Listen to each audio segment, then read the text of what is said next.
మొదట శ్రీ సత్యమ్మ కాలనీ గురించి ప్రస్తావించారు. రాచోటి సత్యమ్మ కాలనీ అనేది క్రాంతినగర్లో ఉన్నది. మా తాతగారైన శ్రీ రాచోటి సుబ్బయ్య గారు కోర్ట్ ఆక్షన్ ద్వారా 1961లో కొనుగోలు చేయడం జరిగినది. ఇది కోర్ట్ ఆస్తి అండి. ఇది ఏ ఒక్క వ్యక్తితో కొన్నది కాదు. దాని ఆధారాలన్నీ కోర్టు ద్వారా వచ్చింది, మీరు చూడవచ్చును. ఇది ఒక వివరణ.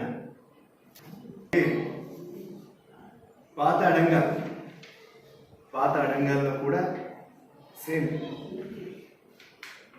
11.22 సెంట్ 38 సెంట్లు ఈ సర్వే నెంబర్ది. దాని పూర్తి వివరంగా ఇక్కడ పొందుపరిచానండి. అప్పట్లో సబ్ డివిజన్ అయినా అంటే ఇప్పుడు విఆర్ఓ గారు అంటే అప్పట్లో కరణం గారు దీన్ని పూర్తి డీటెయిల్గా ఇచ్చారు. సబ్ డివిజన్ చేసిన మ్యాప్ ఇందులో ఎవరెవరి పేరుతో ఎంత ఉంది క్లియర్గా కూడా పొందుపరిచారు. 3 ఎకరాలు కృష్ణవేణమ్మ 3 పేర్లు ఇచ్చి కింద రాచోటి సుబ్బయ్య గారి పేరుతో ఎంత ఉందని డీటెయిల్గా ఇచ్చారు. 3.39 సెంట్లు అండి దీని మొత్తం విస్తీర్ణత. సుబ్బయ్య గారు వారి 3 కోడళ్ళకి 3 ఎకరాలుగా ఇది దానం చేయడం జరిగింది. రామయ్య గారి పేరుతోనే ఉంది. ఆనాటి పాస్బుక్లు 3లో సబ్ డివిజన్ అయిన లేటెస్ట్ అప్డేట్ ఇది మొత్తం 2003లో. దీన్ని ఎలాగా 3 ఎకరాలు అన్ని డీటెయిల్గా ఉందండి. ఎంఆర్ఓ గారు ఇచ్చింది. ఇది ఒక వివరణ. ఇది చాలా ముఖ్యమండి.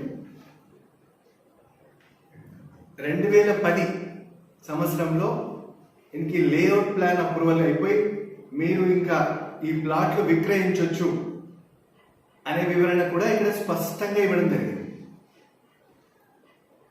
దీనన్నీ మీకు కాపీలు కూడా ఇవ్వడం జరుగుతుందండి. మీరు దీన్ని చూడొచ్చు, పరిశీలించవచ్చు. అంటే ఎటువంటి ఇబ్బంది లేదు. దీని తర్వాతనే ఏదైనా ప్లాట్లు విక్రయించకి అధికారం వస్తుంది. జరిగింది కూడా దీని తర్వాతనే విక్రయం మొదలైంది.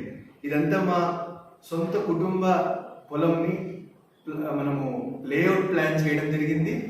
ప్లాట్లు చేసి మా సొంత ఖర్చుతో రోడ్లు, కరెంటు, వాటర్, డ్రైనేజ్ అంతా వ్యవస్థ చేసి ప్లాట్ల రూపంలో మార్చి మా కుటుంబ సభ్యులందరూ కలిసి దాన్ని విక్రయం చేయడం మొదలుపెట్టారు. అంతవరకు ఇదండి ఈ విషయం. కాకపోతే 2010లో లేఅవుట్ అయిన దానికి అదే భూమికి వేరొకరి పేరు 2015లో కనిపిస్తాము. దాన్ని కొంచెం లోతుగా అధ్యయనం చేస్తే మాకు ఏం తెలిసిందంటే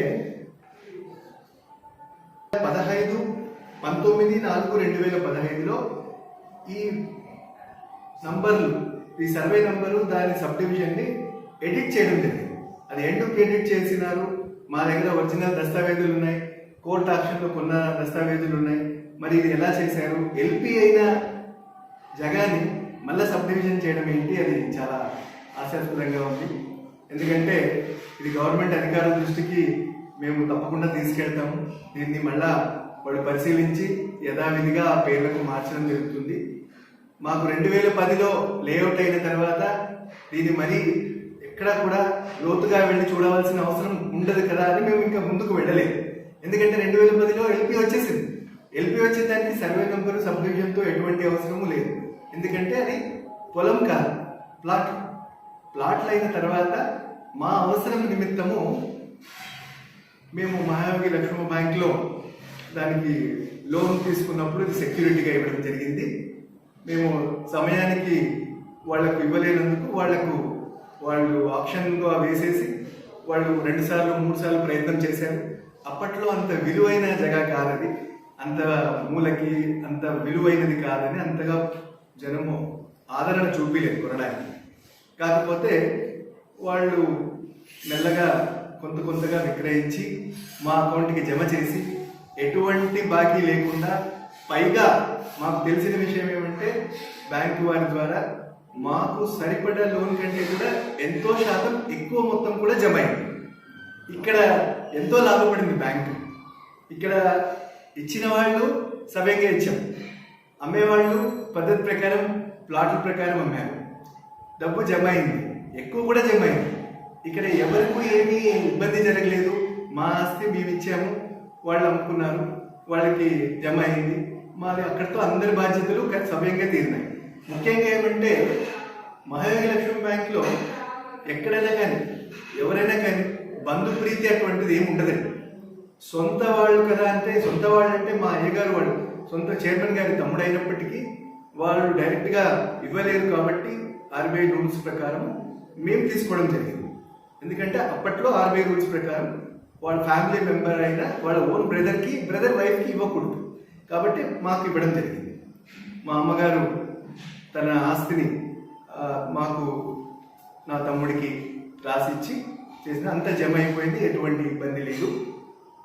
దీంట్లో మరి చెప్పేవాళ్ళు ఎన్నెన్నో సృష్టించి చెప్తున్నట్టుగా మాకు అనిపిస్తుంది. ఎటువంటి నిజం లేని విషయాన్ని కల్పితంగా ఆ పేపర్ ఈ పేపర్ చూసి వాళ్ళని ఏం చేశారో, అసలు ఆ పొలం ఎవరిది అని ఎన్నో రకరకమైన ప్రశ్నలు వేస్తున్నారు. ఇందులో ఎటువంటి సత్యం లేదు. మీకు అన్ని రుజువులతో పాటు చూపించడం జరుగుతూ ఉంది. ఇందులో ఏదైనా అనుమానం ఉంటే చేయవలసిన పద్ధతి ఇది కాదు. కోర్టును ఆశ్రయించవచ్చు.